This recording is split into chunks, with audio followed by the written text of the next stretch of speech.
Hello everyone सत श्री अकाल सारिਆਂ ਨੂੰ ਮੇਰੇ ਵੱਲੋਂ मैं ਤੁਹਾਡਾ ਆਪਣਾ रमन शर्मा ਅੱਜ मैं ਤੁਹਾਡੇ ਸਾਹਮਣੇ ਇੱਕ ਬਿਲਕੁਲ ਨਵਾਂ ਕਨਸੈਪਟ ਲੈ ਕੇ ਆਇਆ this is called spoken English ਚਾਹੇ ਤੁਸੀਂ ਇਸ ਨੂੰ ਸਪੋਕਨ ਇੰਗਲਿਸ਼ ਲਾ ਲਓ ਚਾਹੇ ਤੁਸੀਂ ਇਹਨੂੰ ਇੱਕ ਆਇਲਟਸ ਦੇ ਮੋਡਿਊਲ ਦੇ ਵਿੱਚ ਇੱਕ ਸਪੀਕਿੰਗ ਹੈ ਜਿਹੜਾ ਉਹ ਮੋਡਿਊਲ ਲਾ ਲਓ ਅੱਜ ਦੀ ਵੀਡੀਓ ਬਹੁਤ ਸਪੈਸ਼ਲ ਹੋਣ ਜਾ ਰਹੀ ਹੈ ਕਿਉਂਕਿ ਮੈਂ ਸਮਝਾਉਂਗਾ ਕਿ ਕਿਸ ਤਰੀਕੇ ਨਾਲ ਇੱਕ ਬੰਦਾ ਆਪਣੀ ਸਪੋਕਨ ਇੰਗਲਿਸ਼ ਨੂੰ ਇੰਪਰੂਵ ਕਰ ਸਕਦਾ ਹੈਗਾ ਕਿਸ ਤਰੀਕੇ ਨਾਲ ਆਪਾਂ ਇੰਗਲਿਸ਼ ਦੇ ਵਿੱਚ ਫਲੂਐਂਸੀ ਲੈ ਕੇ ਆ ਸਕਦੇ ਹਾਂ ਕਿਸ ਤਰੀਕੇ ਨਾਲ ਆਪਾਂ ਐਕੂਰੇਟ ਇੰਗਲਿਸ਼ ਬੋਲ ਸਕਦੇ ਹਾਂ ਆਪਾਂ ਬਹੁਤ ਜਗ੍ਹਾ ਤੇ ਦੇਖਿਆ ਹੋਵੇਗਾ ਕਈ ਵਾਰ ਕੀ ਹੁੰਦਾ ਹੈ ਕਿ ਇੱਕ 5th ਕਲਾਸ ਦਾ ਬੱਚਾ ਬਹੁਤ ਸੋਹਣੀ ਇੰਗਲਿਸ਼ ਬੋਲਦਾ ਹੈ ਤੇ ਇੱਕ MA ਕਲਾਸ ਦਾ ਬੱਚਾ ਸ਼ਾਇਦ ਕਿਤੇ ਨਾ ਕਿਤੇ ਹੈਜ਼ਿਟੇਟ ਫੀਲ ਕਰਦਾ ਹੈਗਾ ਬਹੁਤ ਸਾਰੀਆਂ ਚੀਜ਼ਾਂ ਦੇ ਅੱਜ ਦੀ ਵੀਡੀਓ ਦੇ ਵਿੱਚ ਤੁਹਾਨੂੰ ਜਵਾਬ ਮਿਲਣ ਲੱਗਣਗੇ ਤੇ ਵੀਡੀਓ ਬਹੁਤ ਹੀ ਵੈਲਿਊਏਬਲ ਹੋਏਗਾ ਤੇ ਤੁਸੀਂ ਉਮੀਦ ਹੈ ਮੈਨੂੰ ਕਿ ਤੁਸੀਂ ਫੀਲ ਕਰੋਗੇ ਕਿ ਇੱਕ 10 ਜਾਂ 15 ਮਿੰਟ ਦੀ ਵੀਡੀਓ ਲਾਈਫ ਦੀਆਂ ਤੁਹਾਨੂੰ ਉਹ ਚੀਜ਼ਾਂ ਸਿਖਾਏਗੀ ਜਿਹੜੀਆਂ ਆਪਾਂ ਅੱਜ ਤੱਕ ਕਦੇ ਸਿੱਖੀਆਂ ਨਹੀਂ ਹੈਗੀਆਂ ਸਭ ਤੋਂ ਪਹਿਲੀ ਚੀਜ਼ ਮੈਂ ਤੁਹਾਨੂੰ ਕਲੀਅਰ ਕਰਨੀ ਚਾਹੁੰਦਾ हरेक ह्यूमन चाहे वो लेडीज है चाहे जेंट्स है चाहे कोई बिजनेस है कोई टीचिंग है कोई स्टडी कर रहे हैं कुछ भी कर रहे हैं सारे नूं पता है कि इंग्लिश लैंग्वेज दा बोलबाला बहुत वड्डे लेवल ते जे इंग्लिश ਨੂੰ ਆਪਾਂ ਸਿੱਖਣਾ ਹੈ ਆਪਾਂ ਸੋਚਦੇ ਕਿ ਸਰ ਅਸੀਂ ਇੰਗਲਿਸ਼ ਨੂੰ ਸਿੱਖਣਾ ਤਾਂ ਚਾਹੁੰਦੇ ਆ ਪਰ ਸਾਨੂੰ ਇਹ ਨਹੀਂ ਪਤਾ ਕਿ ਅਸੀਂ ਕਿਸ ਤਰੀਕੇ ਨਾਲ ਸਿੱਖੀਏ ਦੇਖੋ ਬੱਚੇ ਫॉर ਐਗਜ਼ਾਮਪਲ ਮੈਂ ਪਾਤੜਾ 'ਚ ਰਹਿਣਾ ਹੈਗਾ ਜੇ ਮੈਨੂੰ ਪਟਿਆਲੇ ਜਾਣ ਦਾ ਰਾਹ ਹੀ ਨਹੀਂ ਪਤਾ ਹੋਊਗਾ ਤਾਂ ਪੋਸੀਬਲ ਹੀ ਨਹੀਂ ਹੈਗਾ ਕਿ ਮੈਂ ਪਟਿਆਲੇ ਪਹੁੰਚੂੰਗਾ ਮੈਂ ਤਾਂ ਰਾਹ 'ਚ ਹੀ ਰੁਲ ਜਾਊਂਗਾ ਨਾ ਮੈਂ ਲੋਕਾਂ ਤੋਂ ਫालतू ਪੁੱਛੀ ਜਾਊਂਗਾ ਮੈਂ ਕਿੱਧਰ ਜਾਵਾਂ ਤਾਂ ਇਹ ਇੱਕ ਹਾਰਡ ਮੋਮੈਂਟ ਹੈ ਤਾਂ ਮੈਂ ਕੀ ਚਾਹੁੰਦਾ ਜੇ ਮੈਨੂੰ ਰਾਹ ਪਤਾ ਹੋਏਗਾ ਤਾਂ ਡੈਫੀਨਿਟਲੀ ਮੈਂ ਆਪਣੀ ਮੰਜ਼ਿਲ ਦੇ ਉੱਤੇ ਪਹੁੰਚ ਜਾਊਂਗਾ ਤਾਂ ਸੇਮ ਚੀਜ਼ ਇੰਗਲਿਸ਼ ਦੇ ਵਿੱਚ ਹੈਗੀ ਇੰਗਲਿਸ਼ ਦੇ ਵਿੱਚ ਕਹਿਣ ਦਾ ਮਤਲਬ ਇਹ ਆ ਅੱਜ ਮੈਂ ਤੁਹਾਨੂੰ ਸਟਰਕਚਰ ਸਿਖਾਉਣਾ ਸਟਰਕਚਰ ਕੀ ਕਿ ਜਦੋਂ ਆਪਾਂ ਇੱਕ ਬਿਲਡਿੰਗ ਹੈ ਨਾ ਬਿਲਡਿੰਗ ਦੀ ਪਹਿਲਾਂ ਇਮਾਰਤ ਖੜੀ ਹੁੰਦੀ ਹੈ ਉਸ ਤੋਂ ਬਾਅਦ ਤਾਂ ਉਹਦੇ ਚ ਆਪਾਂ ਜਿੰਨਾ ਮਰਜ਼ੀ ਨੂੰ ਪਾਲਿਸ਼ ਕਰ ਲਈਏ ਪਾਲਿਸ਼ ਦਾ ਮਤਲਬ ਅੰਦਰ ਤੁਸੀਂ ਟਾਇਲਸ ਲਵਾ ਲਓ ਡਾਊਨ ਸੀਲਿੰਗ ਲਵਾ ਲਓ पेंट करा लो मतलब कुछ भी करा लो पॉलिश बाद चों होगा सब तो पहला की होएगा ओदा स्ट्रक्चर है जेड़ा वो खड़ा होएगा तो सेम मेथड की है कि ਆਪਾਂ इंग्लिश ਨੂੰ पॉलिश ਤਾਂ सेकंड नंबर ਤੇ ਕਰਾਂਗੇ ਸਭ ਤੋਂ ਪਹਿਲਾਂ ਆਪਾਂ ਉਹਦਾ ਸਟਰਕਚਰ ਤਾਂ ਖੜਾ ਕਰ ਲਈਏ ਹੁਣ ਕਹਿਣ ਦਾ ਮਤਲਬ ਮੈਂ ਐਗਜ਼ਾਮਪਲ ਦੇਣਾ ਬਹੁਤ ਵਾਰ ਕੀ ਹੁੰਦਾ ਹੈ ਕਿ ਬਹੁਤ ਬੱਚੇ ਇੰਗਲਿਸ਼ ਬੋਲਣ ਦੀ ਪ੍ਰੈਕਟਿਸ ਕਰਦੇ ਆ ਅਗੇਨ ਐਂਡ ਅਗੇਨ ਕਰਦੇ ਆ ਪਰ ਜਦੋਂ ਉਹਨਾਂ ਨੂੰ ਰਿਜ਼ਲਟ ਨਹੀਂ ਮਿਲਦਾ ਨਾ ਤਾਂ ਉਹ ਥੱਕ ਕੇ ਹਾਰ ਜਾਂਦੇ ਤੇ ਦੁਬਾਰੇ ਉਹ ਕੋਸ਼ਿਸ਼ ਹੀ ਨਹੀਂ ਕਰਦੇ ਕਿ ਛੱਡ ਯਾਰ ਆਪਾਂ ਨਹੀਂ ਕਰਨੀ ਹੈਗੀ ਹੁਣ ਐਗਜ਼ਾਮਪਲ ਦੇਣਾ ਹੁਣ ਇੱਕ ਛੋਟਾ ਜਿਹਾ ਹਾਥੀ ਸੀਗਾ ਇੱਕ ਛੋਟਾ ਐਲੀਫੈਂਟ ਦਾ ਬੇਬੀ ਸੀਗਾ ਤੇ ਉਹਨੂੰ ਕੀ ਕੀਤਾ ਸੀ ਇੱਕ ਛੋਟੀ ਰੱਸੀ ਨਾਲ ਨਾ ਬੰਨਿਆ ਹੋਇਆ ਸੀਗਾ ਉਹਨੇ ਬਹੁਤ ਟਰਾਈ ਕਰੀ ਵੀ ਖੁੱਲ ਜੇ ਰੱਸੀ ਹੁਣ ਹਾਥੀ ਦਾ ਸਾਈਜ਼ ਬਹੁਤ ਛੋਟਾ ਸੀਗਾ ਰੱਸੀ ਉਹਦੇ ਲਈ ਤਾਂ ਬਹੁਤ ਜ਼ਿਆਦਾ ਵੱਡੀ ਹੋਈ ਨਾ ਮਤਲਬ ਕਿ ਉਹ ਤੋਂ ਖੁੱਲ ਨਹੀਂ ਰਹੀ ਸੀ ਉਹਨੇ ਇੰਨੀ ਟਰਾਈ ਕਰੀ ਤੇ ਐਂਡ ਜਾ ਕੇ ਉਹਨੇ ਇੰਨਾ ਹੌਸਲਾ ਆਪਣਾ ਹਾਰ ਗਿਆ ਕਿ ਉਹਨੇ ਕਦੇ ਮੁੜ ਕੇ ਟਰਾਈ ਕਰਨੀ ਹੀ ਨਹੀਂ ਸੋਚੀ ਫਿਰ ਕੀ ਹੋਇਆ ਉਹ ਹਾਥੀ ਵੱਡਾ ਹੋ ਗਿਆ ਪਰ ਜਿਹੜਾ ਹਾਥੀ ਦਾ ਮਾਲਕ ਸੀ ਨਾ ਉਹਨੂੰ ਉਹੀ ਪਤਲੀ ਜਿਹੀ ਰੱਸੀ ਨਾਲੇ ਬੰਨਦਾ ਸੀ ਜਿਹੜੀ ਨਾਲ ਛੋਟੇ ਹੁੰਦੇ ਨੂੰ ਬੰਨਦਾ ਸੀਗਾ ਪਰ ਹੁਣ ਐਡੇ ਵੱਡੇ ਹਾਥੀ ਨੂੰ ਉਹਨੇ ਮੁੜ ਕੇ ਕਦੇ ਟਰਾਈ ਨਹੀਂ ਕਰੀ ਹੈਗੀ ਕਿਉਂਕਿ ਉਹਨੂੰ ਪਤਾ ਕੀ ਸੀਗਾ ਵੀ ਜਦੋਂ ਇੰਨੇ ਵਾਰ ਪਹਿਲਾਂ ਟਰਾਈ ਕਰ ਲਈ ਸੀ ਉਦੋਂ ਕੁਝ ਨਹੀਂ ਹੋਇਆ ਹੁਣ ਕਿਹੜਾ ਕੁਝ ਹੋ ਜਾਊਗਾ ਪਰ ਹੁਣ ਹਾਥੀ ਨੂੰ ਇਹ ਨਹੀਂ ਪਤਾ ਨਾ ਉਹ 'ਚ ਜ਼ੋਰ ਕਿੰਨਾ ਆ ਗਿਆ ਉਹ 'ਚ ਸ਼ਕਤੀ ਕਿੰਨੀ ਆ ਗਈ ਬਸ ਹਾਥੀ ਦੇ ਕੰਨ 'ਚ ਜਾ ਕੇ ਆਪਾਂ ਨੇ ਕਹਿਣਾ ਹੈ ਕਿ you can do this simple ਜੀ ਗੱਲ ਕੀ ਹੈਗੀ ਕਿ ਕਿਸੇ ਬੰਦੇ ਦੇ ਅੰਦਰਲਾ ਜ਼ਮੀਰ ਜਗਾ ਦੇਣਾ ਉਹਨੂੰ ਮੋਟੀਵੇਟ ਕਰਨਾ ਕਿ ਇੰਗਲਿਸ਼ ਇੱਕ ਲੈਂਗੁਏਜ ਹੈ ਤੇ ਲੈਂਗੁਏਜ ਨੂੰ ਪਰਫਾਰਮ ਕਿਵੇਂ ਕਰਨਾ ਹੈ ਮੈਂ ਤੁਹਾਨੂੰ ਉਹ ਚੀਜ਼ਾਂ ਸਿਖਾਉਂਗਾ ਜੇ ਇੱਕ ਬਹੁਤ ਵੱਡਾ ਆਪਾਂ ਪੱਥਰ ਲੈ ਲਈਏ ਨਾ ਪੱਥਰ ਦੇ ਉੱਤੇ ਤੁਸੀਂ ਬਹੁਤ ਜ਼ੋਰ ਨਾਲ ਹਥੌੜਾ ਮਾਰੋ ਉਹ ਟੁੱਟਿਆ ਨਹੀਂ ਹੈਗਾ ਤੁਸੀਂ ਦੁਬਾਰੇ ਹਥੌੜਾ ਮਾਰੋ ਉਹ ਫੇਰ ਨਹੀਂ ਟੁੱਟਿਆ ਤੀਜੀ ਵਾਰ ਚੌਥੀ ਵਾਰ ਪੰਜਵੀਂ ਵਾਰ ਪਾਗਲਾਂ ਵਾਂਗੂ ਹਥੌੜੇ ਮਾਰੋ ਮੰਨ ਕੇ ਚੱਲੋ ਤੁਸੀਂ 49 ਟਾਈਮ ਉਹਦੇ ਉੱਤੇ ਤੁਸੀਂ ਹਥੌੜੇ ਦਾ ਵਾਰ ਕਰਿਆ ਤੇ ਉਹ ਨਹੀਂ ਟੁੱਟਿਆ ਜਦੋਂ 50 ਟਾਈਮ ਤੁਸੀਂ ਉਹਦੇ ਮਾਰਿਆ ਤੇ ਪੱਥਰ ਟੁੱਟ ਗਿਆ ਇੱਕ ਗੱਲ ਯਾਦ ਰੱਖਿਓ ਬੱਚੇ ਜਿਹੜੀਆਂ 49 ਆਪਾਂ ਨੇ ਟਾਈਮਸ ਟਰਾਈ ਕਰੀਆਂ ਸੀ ਉਹ ਬੇਕਾਰ ਨਹੀਂ ਗਈਆਂ ਹਰੇਕ ਸੱਟ ਵੱਜਦੀ ਸੀ ਉਹਦਾ ਕਿਤੇ ਨਾ ਕਿਤੇ ਯੋਗਦਾਨ ਪੈਂਦਾ ਗਿਆ ਤੇ ਐਂਡ ਆਫ ਦਾ ਡੇ ਜਦੋਂ 50 ਵਾਰ ਆਪਾਂ ਨੇ ਉਹਨੂੰ ਮਾਰਿਆ ਤੇ ਉਹ ਟੁੱਟ ਗਿਆ ਤਾਂ ਸੇਮ ਚੀਜ਼ ਕੀ ਹੈ ਕਿ ਪ੍ਰੈਕਟਿਸ ਹੈ ਜੇ ਤੁਸੀਂ ਇੱਕ ਵਾਰ ਬੋਲਦੇ ਹੋ ਇੰਗਲਿਸ਼ ਤੁਹਾਨੂੰ ਲੱਗਦਾ ਕਿ ਨਹੀਂ ਆਈ ਦੂਜੀ ਵਾਰ ਬੋਲਦੇ ਤੁਹਾਨੂੰ ਲੱਗਦਾ ਨਹੀਂ ਆਈ ਤੀਜੀ ਵਾਰ ਨਹੀਂ ਆਈ ਤਾਂ ਇੱਕ ਟਾਈਮ ਐਵੇਂ ਦਾ ਵੀ ਆ ਜਾਊਗਾ ਕਿ ਇੰਗਲਿਸ਼ ਤੁਹਾਨੂੰ ਬੋਲਣੀ ਆ ਜਾਏਗੀ ਪਰ ਜਿੰਨੀਆਂ ਤੁਸੀਂ ਪਹਿਲਾਂ ਟਰਾਈ ਕਰੀਆਂ ਨੇ ਇਹ ਨਹੀਂ ਹੈਗਾ ਕਿ ਉਹ ਕਰ ਗਈਆਂ ਤਾਂ ਆਓ ਸਭ ਤੋਂ ਪਹਿਲਾਂ ਆਪਾਂ ਸਟਰਕਚਰ ਦੇਖਦੇ ਹਾਂ ਵੀ ਸਟਰਕਚਰ 'ਚ ਹੁੰਦਾ ਕੀ ਹੈ ਜੇ ਕੋਈ ਵੀ ਬੰਦਾ ਇੰਗਲਿਸ਼ ਨੂੰ ਸਿੱਖਣੀ ਚਾਹੁੰਦਾ ਤਾਂ ਉਹਨੂੰ ਕੀ ਚੀਜ਼ਾਂ ਤੇ ਗੌਰ ਕਰਨੀ ਪਊਗੀ ਸਭ ਤੋਂ ਪਹਿਲੀ ਚੀਜ਼ ਹੈ ਜਿਹੜੀ ਹੈ ਦੈਟ ਇਜ਼ ਕਾਲਡ ਟੈਂਸਿਸ ਹੁਣ ਤੁਸੀਂ ਕਹੋਗੇ ਕਿ ਸਰ ਟੈਂਸਿਸ ਦਾ ਸਕੂਲ 'ਚ ਸਾਨੂੰ ਸਮਝ ਹੀ ਨਹੀਂ ਆਏ, ਅਸੀਂ ਕਰੇ ਬੜਾ ਕਰਿਆ ਨਹੀਂ ਸਮਝ ਆਏ। ਤੁਸੀਂ ਮੇਰੀਆਂ ਟੈਂਸਿਸ ਦੇ ਵੀਡੀਓ ਨੂੰ ਦੇਖ ਕੇ ਦੇਖਿਓ, ਮੈਂ ਕੋਈ ਸਬਜੈਕਟ ਆਬਜੈਕਟ ਨਾਲ ਉਲਝਾ ਕੇ ਨਹੀਂ ਪੜਾਇਆ, ਮੈਂ ਬੜੇ ਸਿੰਪਲ ਰੂਲ ਨਾਲ ਪੜਾਇਆ ਤੇ ਤੁਹਾਨੂੰ ਪਤਾ ਲੱਗੂਗਾ ਕਿ ਸਰ ਟੈਂਸਿਸ ਕਿੰਨੇ ਆਸਾਨ ਨੇ, ਕਿਉਂਕਿ ਮੈਂ ਰਿਲੇਸ਼ਨਸ ਪੜਾਏ, ਮੈਂ ਸਟੋਰੀ ਟਾਈਪ ਪੜਾਇਆ।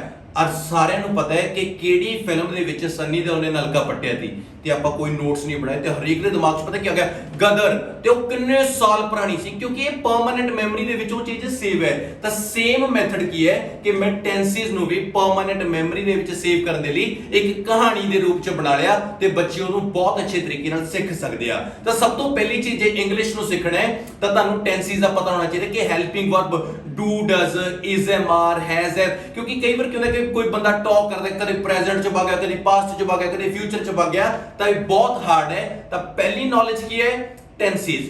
ਸੈਕਿੰਡ ਦੇ ਜਿਹੜੀ ਨੌਲੇਜ ਆਉਂਦੀ ਹੈ ਬੱਚੇ, ਦੈਟ ਇਜ਼ ਕਾਲਡ ਆ ਮਾਡਲਸ, ਜਿਹਨੂੰ ਆਪਾਂ ਕਹਿੰਦੇ ਆ can, could, should, have to, dare, use to, want, need, try, may, might, must, want, love, sick, ਮੈਂ ਕਹਿੰਦਾ ਅਨਕਾਊਂਟੇਬਲ ਨੇ। ਜਦੋਂ ਤੁਹਾਨੂੰ ਇਹ ਵੀ ਆਉਣ ਲੱਗੇ, ਥਰਡ ਤੇ ਜਿਹੜੀ ਚੀਜ਼ ਆਊਗੀ that is called a question family. चीज क्या होगा, why, when, where, how much, how many, proper, how long, how far, जिन्ने मर्जी टेंसेस, मॉडल्स ਤੇ क्वेश्चन फैमिली। ਜਦੋਂ ਤੁਹਾਨੂੰ ਇਹ ਤਿੰਨ ਚੀਜ਼ਾਂ ਬੱਚੇ ਆਉਣ ਲੱਗੀ ਹੈ ਨਾ, ਤੁਹਾਡੀ ਬਿਲਡਿੰਗ ਦਾ ਸਟਰਕਚਰ ਹੈ ਜਿਹੜਾ ਉਹ ਖੜਾ ਹੋ ਜਾਊਗਾ। ਹੁਣ ਉਸ ਤੋਂ ਬਾਅਦ ਪਾਲਿਸ਼ ਵੀ ਕਰਨਾ ਹੈ ਨਾ, ਆਪਾਂ ਨੇ ਆਪਣੀ ਕੋਠੀ 'ਚ ਡਾਊਨ ਸੀਲਿੰਗ ਵੀ ਕਰਾਉਣੀ ਹੈ ਨਾ, ਪੱਥਰ ਵੀ ਲਵਾਉਣਾ ਹੈਗਾ। ਤਾਂ ਮਤਲਬ ਕੀ ਹੈ ਕਿ ਜਿਹੜੀ ਫੋਰਥ ਨੰਬਰ ਤੇ ਚੀਜ਼ ਹੈ ਦੈਟ ਇਜ਼ ਕਾਲਡ ਆ ਪਾਰਟਸ ਆਫ ਸਪੀਚ, ਜਿਹਦੇ 'ਚ ਕੀ ਆਊਗਾ, noun, pronoun, adverb, adjective, preposition, punctuation, interjection, conjunction, verb, ਇਹ ਸਾਰੀਆਂ ਚੀਜ਼ਾਂ ਇਹ ਇੰਨਾ ਕੁ ਪਾਲਿਸ਼ ਕਰ ਦਾਂਗੇ। ਹੁਣ ਮੰਨ ਕੇ ਚਲੋ ਆਪਾਂ ਇੱਕ ਚਾਹ ਪੀਨੇ ਆ, ਨਾਰਮਲ ਚਾਹ ਦਾ ਕੱਪ ਤਾਂ ਆਪਾਂ ਜੋ ਮਰਜ਼ੀ ਪੀ ਚਲੋ, ਪਰ ਜਦੋਂ ਉਹ 'ਚ ਆਪਾਂ ਲੌਂਗ ਇਲਾਇਚੀਆਂ ਪਾਵਾਂਗੇ ਨਾ ਜਾਂ ਉਹ 'ਚ ਸੌਂਫ ਪਾਵਾਂਗੇ, ਉਹਦਾ ਟੇਸਟ ਹੈ ਜਿਹੜਾ ਉਹ ਚੇਂਜ ਹੋ ਜਾਊਗਾ। ਤਾਂ ਸੇਮ ਚੀਜ਼ ਕੀ ਹੈ ਕਿ ਇੰਗਲਿਸ਼ ਜਦੋਂ ਆਪਾਂ ਬੋਲਦੇ ਆ ਉਹ ਤਾਂ ਨਾਰਮਲ ਹੁੰਦੀ ਹੈਗੀ, ਪਰ ਜੇ ਆਪਾਂ ਪਾਰਟਸ ਆਫ ਸਪੀਚ ਨੂੰ ਉਹਦੇ 'ਚ ਐਂਟਰ ਕਰਤਾ ਤਾਂ ਇੰਗਲਿਸ਼ ਦਾ ਵੀ ਇੱਕ ਜਿਹੜਾ ਟੇਸਟ ਹੈ ਬੱਚੇ ਉਹ ਬਹੁਤ ਵਧੀਆ ਲੈਵਲ ਤੇ ਪਹੁੰਚ ਜਾਊਗਾ। ਹੁਣ ਦੂਜੀ ਗੱਲ ਸਭ ਤੋਂ important, habit, HABIT, habit word सुने होगा। एग्जांपल देना बड़ी वधिया, हैबिट लिख लो अपनी नोटबुक ते काइंडली, HABIT। हुण हैबिट दा मतलब की हुंदा है आदत, ते आदत कदे भी एक दिन च नहीं बनदी, ये क्लियर हैगी।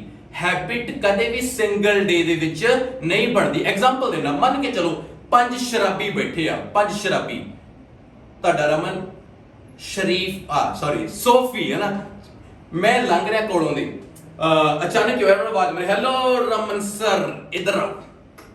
मैं गया, कहंदे सर साडे करके एक पैग ला लो।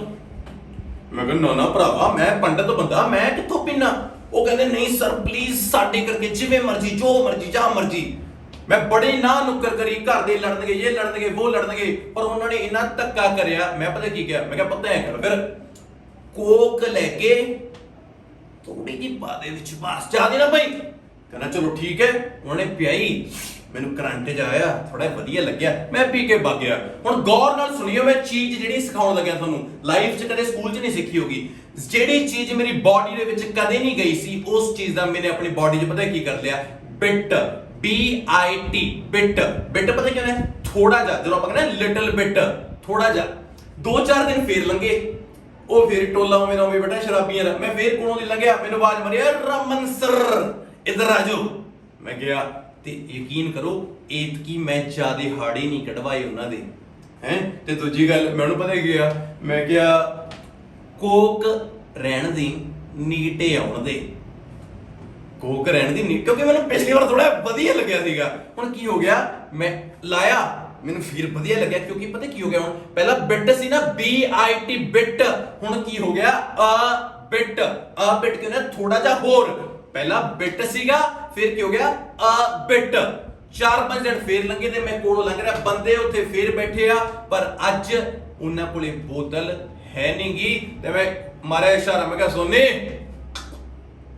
ਹੈ ਨਹੀਂ, ਕਹਿੰਦੇ ਨਾ ਨਾ ਹੈ ਨਹੀਂ। ਹੁਣ ਚੱਕਰ ਪਤਾ ਕੀ ਹੋ ਗਿਆ, ਉਹ ਮੇਰੀ ਹੈਬਿਟ ਬਣ ਗਈ, ਉਹਦੇ ਅੱਗੇ H ਲੱਗ ਗਿਆ। ਹੁਣ ਹੈਬਿਟ ਬਣਦੀ ਕਿਵੇਂ ਹੈ, ਪਹਿਲਾਂ ਬਣਿਆ ਬਿਟ, ਫਿਰ ਬਿਟ ਦੇ ਅੱਗੇ ਲੱਗ ਗਿਆ ਬਿਟ, ਤੇ ਫਿਰ ਲੱਗ ਗਿਆ H, that is called a habit. English ਚ ਕੀ ਕਹਿੰਦੇ ਹੁੰਦੇ ਆ, a bit becomes a habit। ਪਹਿਲਾਂ ਥੋੜਾ ਜਿਹਾ, ਫਿਰ ਥੋੜਾ ਜਿਹਾ ਹੋਰ, ਤੇ ਫਿਰ ਇੱਕ ਆਦਤ। ਤੇ ਆਦਤ ਆਪਾਂ ਹੁਣ ਇਹ ਮੈਂ ਤੁਹਾਨੂੰ ਇੱਕ ਐਗਜ਼ਾਮਪਲ ਦਿੱਤੀ ਹੈਗੀ ਵਾਈਨ ਦੀ, ਆਦਤ ਆਪਾਂ ਇੰਗਲਿਸ਼ ਦੀ ਵੀ ਬਣਾ ਸਕਦੇ ਹਾਂ। ਤਾਂ ਡੈਫੀਨਿਟਲੀ ਐਵੇਂ ਦੀਆਂ ਹੈਬਿਟਸ ਬਣਾਓਗੇ ਜਿਹੜੀਆਂ ਛੱਡਣ ਦੀ ਲੋੜ ਨਾ ਪਵੇ, ਤੇ ਆਪਣੀ ਜ਼ਬਾਨ ਨੂੰ ਇੰਗਲਿਸ਼ ਸਿਖਾਉਣੀ ਸ਼ੁਰੂ ਕਰੋ। ਧੱਕੇ ਨਾਲ ਤੁਹਾਨੂੰ ਕੋਈ ਵੀ ਇੰਗਲਿਸ਼ ਨਹੀਂ ਸਿਖਾ ਸਕਦਾ, ਨਾ ਮੈਂ ਵੀ ਨਹੀਂ ਸਿਖਾ ਸਕਦਾ। ਤੁਸੀਂ ਮੇਰੀ ਵੀਡੀਓਜ਼ ਦੇਖ ਸਕਦੇ ਹੋ, ਐਂਜੋਏ ਕਰ ਸਕਦੇ ਹੋ, ਪੜ੍ਹ ਸਕਦੇ ਹੋ, ਨੌਲੇਜ ਮਿਲ ਸਕਦੀ ਹੈ, ਪਰ ਜੇ ਇੰਗਲਿਸ਼ ਸਿੱਖਣੀ ਹੈ ਤਾਂ ਤੁਹਾਨੂੰ ਆਪਣੇ ਆਪ ਨੂੰ ਇੰਗਲਿਸ਼ ਵਰਗਾ ਬਣਨਾ ਪਊਗਾ। ਇਹ ਗੱਲ ਯਾਦ ਰੱਖਿਓ। ਐਗਜ਼ਾਮਪਲ ਦੇਣਾ, ਆਪਾਂ ਬਹੁਤ ਛੋਟੀਆਂ ਜਿਹੜੀਆਂ ਚੀਜ਼ਾਂ ਆਪਣੀ ਲਾਈਫ 'ਚ ਕਰਦੇ ਆ ਨਾ, ਜਿਹੜੇ ਡੇਲੀ ਟਾਸਕ ਕਰਦੇ ਆ ਨਾ ਪੁੱਤ, ਉਹਨਾਂ ਨੂੰ ਛੋਟੇ ਵਰਡਸ ਨੂੰ ਇੰਗਲਿਸ਼ 'ਚ ਬੋਲਣਾ ਸ਼ੁਰੂ ਕਰੋ। ਐਗਜ਼ਾਮਪਲ ਦੇਣਾ, ਬਹੁਤ ਅੱਛੀਆਂ ਚੀਜ਼ਾਂ ਸਮਝਾਉਂਗਾ। ਅੱਜ ਤੱਕ ਮੈਂ ਲਾਈਫ 'ਚ ਕਦੇ ਬੂਟ ਪਾ ਕੇ ਨਹੀਂ ਦੇਖੇ, ਕਿਉਂਕਿ ਮੈਂ ਸ਼ੂਜ਼ ਪਾਉਣਾ। ਮੈਂ ਕਦੇ ਨਹੀਂ ਜਰਾਬਾਂ ਪਾਈਆਂ, ਕਿਉਂਕਿ ਮੈਂ ਸੌਕਸ ਪਾਉਣਾ। ਯਕੀਨ ਕਰੋ, ਮੇਰੇ ਕੋਲ ਇੱਕ ਵੀ ਘੜੀ ਨਹੀਂ ਹੈਗੀ, ਮੇਰੇ ਕੋਲ ਤਾਂ ਬਹੁਤ ਸਾਰੀਆਂ ਵਾਚਿਸ ਨੇਗੀਆਂ। ਤੇ ਇੱਕ ਹੋਰ ਗੱਲ ਦੱਸਾਂ, ਮੈਨੇ ਅੱਜ ਤੱਕ ਕਮੀਜ਼ ਤਾਂ ਕਦੇ ਪਾਇਆ ਨਹੀਂ, ਮੇਰੇ ਕੋਲ ਸ਼ਰਟ ਹੈ। ਮੇਰੇ ਵਾਲ ਤਾਂ ਹੈ ਨਹੀਂ, ਮੇਰੇ ਹੇਅਰ ਨੇ। ਲਾਲ ਰੰਗ ਦੀ ਤਾਂ ਚੀਜ਼ ਕਦੇ ਲਈ ਨਹੀਂ, ਕਿਉਂਕਿ ਮੈਂ ਰੈੱਡ ਖਰੀਦਦਾ। ਸਮਝ ਆ ਰਹੀ ਨਾ ਮੈਂ ਕਿਹੜੀ ਚੀਜ਼ ਕਹਿ ਰਿਹਾ? ਕਹਿਣ ਦਾ ਮਤਲਬ ਕਿ ਛੋਟੀਆਂ ਚੀਜ਼ਾਂ ਚੋਂ ਇੰਗਲਿਸ਼ ਪਈ ਹੈ। ਐਗਜ਼ਾਮਪਲ ਹੋਰ ਦੇਣਾ, ਜਿੰਨੇ ਰਿਲੇਸ਼ਨਸ ਨੇ, ਆ ਨਹੀਂ ਹੋਣਾ ਡੈਡੀ, ਬਾਪੂ, ਫਾਦਰ, ਮਦਰ, ਬ੍ਰਦਰ, ਸਿਸਟਰ, 4 ਚੀਜ਼ਾਂ ਹੋ ਗਈਆਂ। ਉਸ ਤੋਂ ਬਾਅਦ ਛੋਟੀਆਂ ਹੋਰ ਚੀਜ਼ਾਂ, ਜਿਵੇਂ ਆਪਾਂ 4 ਤਰ੍ਹਾਂ ਦਾ ਨਾਸ਼ਤਾ ਕਰਦੇ ਹਾਂ, 5 ਤਰ੍ਹਾਂ ਜਿੰਨੇ ਵੀ ਕਰਦੇ ਹਾਂ। ਬ੍ਰੇਕਫਾਸਟ ਹੋ ਗਿਆ, ਹੈਨਾ, ਬ੍ਰੰਚ। ਤੇ ਇੱਕ ਹੋਰ ਵਧੀਆ ਸੀ ਚੀਜ਼ ਸਿਖਾਉਣਾ, ਜਿਹੜਾ ਲੰਚ ਹੁੰਦਾ ਨਾ, ਲੰਚ LUNCH, ਲੰਚ 2 ਵਜੇ ਹੁੰਦਾ ਹੈ। 2 ਵਜੇ ਤੋਂ ਪਹਿਲਾਂ ਜਿਹੜੀ ਚੀਜ਼ ਆਪਾਂ 12-11 ਵਜੇ ਖਾਂਦੇ ਆ ਉਹਨੂੰ ਬ੍ਰੰਚ ਕਹਿੰਦੇ ਨੇ, ਬ੍ਰੰਚ, BRUNCH। ਇੱਕ ਵਾਰ ਮੈਂ ਕਿਸੇ ਸਕੂਲ 'ਚ ਪੜਾਉਂਦਾ ਸੀ, ਮੈਂ ਦੱਸਦਾ ਨਹੀਂ ਕਿਹੜੇ 'ਚ, ਪਰ ਮੈਂ ਗੱਲ ਦੱਸਦਾ। ਸਕੂਲ ਦੀ ਡਾਇਰੀ ਆਈ ਤੇ ਮੈਂ ਪੜਿਆ, ਮੈਂ ਕਿਹਾ BRUNCH, ਬ੍ਰੰਚ।